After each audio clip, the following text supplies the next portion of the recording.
Hello student, this is Anupam Gambhir. You are watching Anupam English classes. Student, आज के इस video lecture में क्लास 12 फ्लेमिंगो बुक से चैप्टर 6 पोएट एंड पैनकेक्स, जिसके author Ashoka Mitran है, इसके हम क्वेश्चन आंसर्स को कवर करेंगे। सो चलिए स्टार्ट करते हैं फर्स्ट क्वेश्चन से। What does the writer mean by the fiery misery of those subjected to makeup. तो हमारे ऑथर है अशोका मित्रन, ये चेन्नई के जेमिनी स्टूडियो में काम करते हैं और बताते हैं कि वहाँ पे ट्रक भर भर के मेकअप आता था, मेकअप पैनकेक्स आता था। पैनकेक वो है जो एक्टर और एक्ट्रेस को तैयार करते समय, मेकअप करते समय यूज किया जाता था। अब इस क्वेश्चन में ऑथर का क्या मीन है इससे कि वो जो मेकअप लगाया जाता है एक्टर्स को वो फेरी मिजरी होता है। तो the heat produced by the lights in the makeup room brought about a lot of discomfort to the actor in the makeup room। जो मेकअप रूम होता है उसमें बहुत सारी लाइट्स लगी होती हैं जिससे हीट निकलती है और वो एक्टर्स उससे क्या हो जाते हैं, डिस्कम्फर्ट होते हैं, परेशान रहते हैं। Hence the writer refers to this pain and trouble as fiery misery. तो इसीलिए राइटर ने इस परेशानी को, एक्टर्स की इन परेशानी और पेन को ही फेरी मिजरी कहा है। Next question, what is the example of national integration that the author referred to? The makeup division of the Gemini studio was an example of national integration. According to the author, this is so because people from different religious group worked together in the same department. Author के अनुसार national integration क्या है? तो जो makeup department है Gemini studio का, वहाँ पर तरह तरह के रिलीजियस के लोग आते हैं, तरह तरह के धर्मों वाले लोग आते हैं, इसीलिए ऑथर ने उसे नेशनल इंटीग्रेशन कहा है। और हमारे ऑथर के अनुसार ये लोग जो होते हैं अलग अलग धर्मों के मानने वाले होते हैं, ग्रुप में यहाँ आते हैं, काम करते हैं, एक साथ एक ही डिपार्टमेंट में वर्क करते हैं, इसकी वजह से ऑथर ने इन्हें नेशनल इंटीग्रेशन कहा है।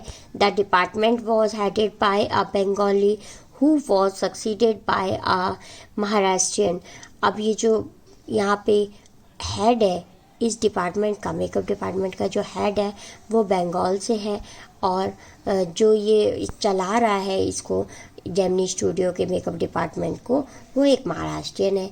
The other helpers include Dharwar Karnataka, तो ये कर्नाटका से है, and Andhra, Madras Indian, Christian and Anglo Burmese and the local Tamil. तो ये तरह तरह के लोग हैं, अलग अलग स्टेट से आए हुए हैं, इसीलिए ऑथर ने इसे नेशनल इंटीग्रेशन कहा है।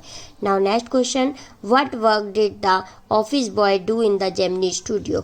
ऑफिस बॉय का क्या काम था जेमिनी स्टूडियो में। Why did he join the studio, उसने ज्वाइन क्यों किया था studio. Why was he disappoint, और वो निराश वहाँ से क्यों था।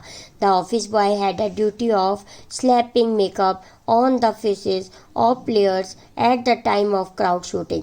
जब बहुत ही ज़्यादा क्राउड का मेकअप करना होता था तो वहाँ जो ऑफिस बॉय था, ऑफिस बॉय का काम क्या होता है, चाय लाना, पानी लाना, लेकिन जो वहाँ ऑफिस बॉय था, जब बहुत ज़्यादा क्राउड आ जाती थी तो क्राउड का मेकअप करता था ऑफिस बॉय, उसमें लग जाता था और वो स्लैपिंग मेकअप करता था, यानी कि पोतता था बहुत ही मेकअप को, हाँ, भर भर के लगाता था आर्टिस्ट को, एक्टर्स को। He joined Gemini Studio with a dream of become a first-rate actor, screenwriter और producer और lyric writer। तो उसने जब जेमिनी स्टूडियो ऑफिस बॉय ने ज्वाइन किया था तो ये सोच के किया था कि एक दिन मैं बहुत बड़ा एक्टर बनूंगा, स्क्रीन राइटर बनूंगा, प्रोड्यूसर या फिर एक लिरिक राइटर बनूंगा। But he was disappointed because he failed in his dream and remained only a office boy। तो इसलिए उसका जो सपना था वो फेल हो जाता है, वो इसलिए निराश होता है और लास्ट में वो एक ऑफिस बॉय ही बनकर रह जाता है। Next, who was Subbu's principal. Subbu का प्रिंसिपल क्या था, मतलब जो सुब्बू का जो हेड था उसका नाम क्या था। S Vasan, the founder of the Gemini studio, was Subbu's principal. Subbu के जो प्रिंसिपल थे, उनके हेड थे, उनका नाम एस वासन था और वो जेमिनी स्टूडियो के फाउंडर थे। इसी के साथ स्टूडेंट क्वेश्चन आंसर्स को कंप्लीट करते हैं। नेक्स्ट वीडियो लेक्चर में लॉन्ग क्वेश्चन आंसर्स के साथ आपसे मिलते हैं। Thank you so much for watching. मिलते हैं नेक्स्ट वीडियो लेक्चर में, तब तक के लिए बाय।